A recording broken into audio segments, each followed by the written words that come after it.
Intro. Welcome to our video series on building a better financial future.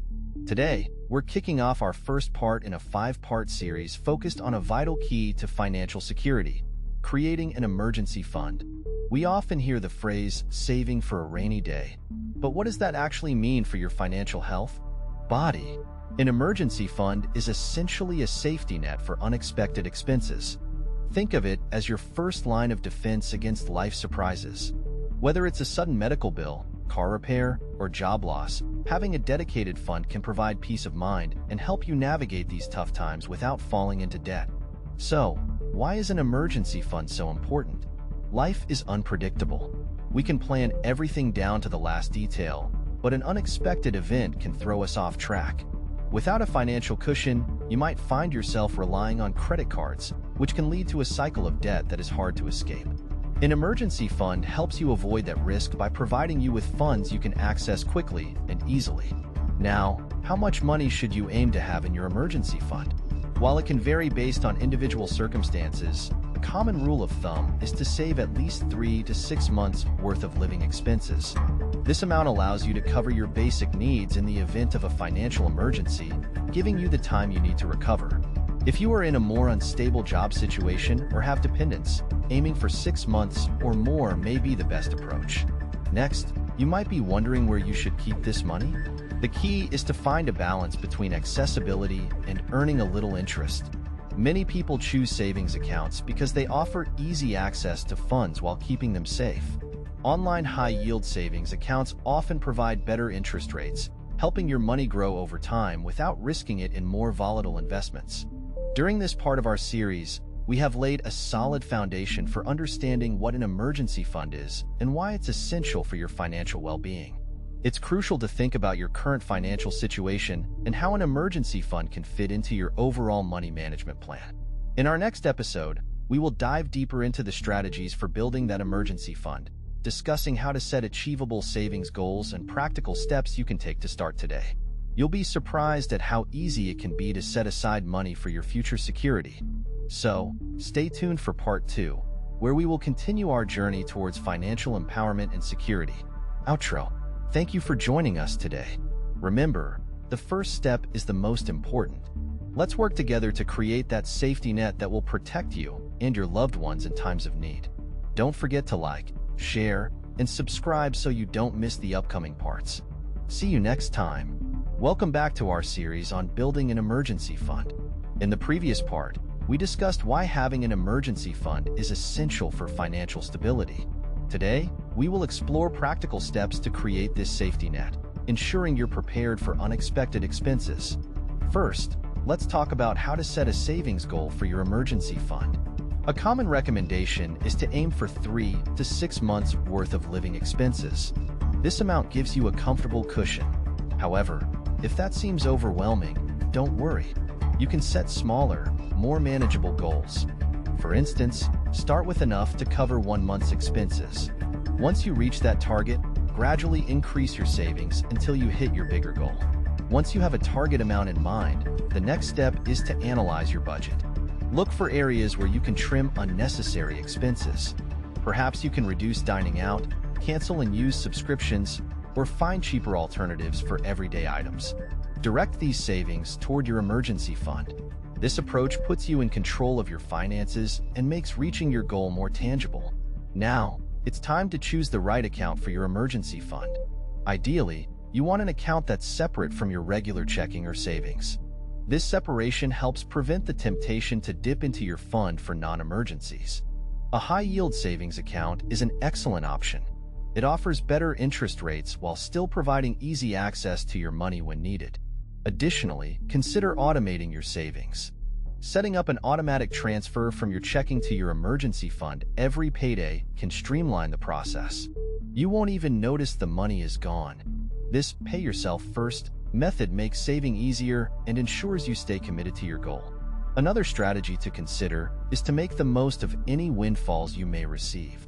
Bonuses at work, tax refunds, or even gifts can give you a significant boost to reach your emergency fund quicker. While it might be tempting to spend this extra cash on non-essentials, putting it towards your fund instead will strengthen your financial security. As you work towards building your emergency fund, it's crucial to stay motivated.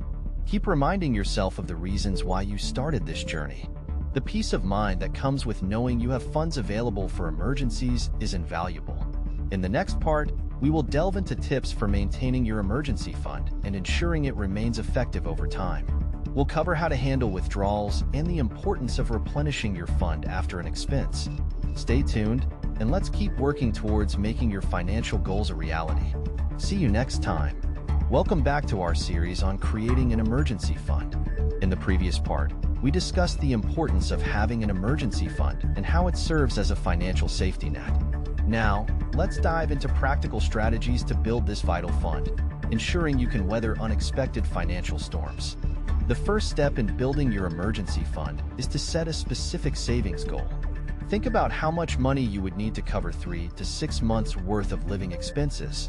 This number varies based on your situation, so consider factors like your monthly rent, utilities, groceries, and any debt payments. Having a clear target will motivate you and give you a sense of purpose as you save. Next, assess your current financial situation. Take a close look at your income and expenses. Identify areas where you can cut back to create additional savings. This could mean reducing discretionary spending, like dining out or subscription services. Even small changes can add up over time. Use budgeting tools or apps to help you track your progress, making saving feel more tangible and rewarding. Once you've identified your goal and created a budget, it's time to automate your savings. Set up a separate savings account specifically for your emergency fund and link it to your checking account. Schedule a specific amount to transfer automatically every month. By automating your savings, you make it easier to stick to your plan without having to think about it. This way, you treat your savings like a bill, one that contributes to your financial stability. It's also crucial to find ways to boost your savings. Look for side gigs or opportunities to earn extra income. This could be freelance work, selling items you no longer need, or picking up a part-time job. Direct any additional earnings toward your emergency fund. By putting in some extra effort, you can reach your savings goal faster while creating a sense of achievement. Lastly, remember that building an emergency fund is a journey, not a race. Life can be unpredictable, so be patient with yourself. Celebrate small milestones along the way, whether it's reaching your first $500 or your first $1,000. Every bit counts. In the next part, we will discuss how to maintain your emergency fund and the best practices to ensure it remains intact for those unexpected situations. Keep your savings goal in mind, and remember that every action you take now brings you one step closer to financial security. In our next segment, we'll explore ways to ensure your hard-earned money is protected and readily available when you need it most. Don't miss it. In our previous segment, we discussed the importance of setting a target for your emergency fund. Understanding how much you need to save is crucial, as it gives you a clear goal to work towards. Now, let's explore the practical steps you can take to start building that safety net. One effective approach to jumpstart your emergency fund is to open a separate savings account. Having this account dedicated solely to your emergency savings keeps your funds distinct from your daily spending. Look for an account that offers a good interest rate with no fees, so your money can grow while remaining easily accessible. Once you've set up this account, make a commitment to deposit a fixed amount each month, treating it like any other important bill. Another strategy is to look for areas within your budget where you can cut back temporarily. Maybe it's dining out less or reducing monthly subscriptions.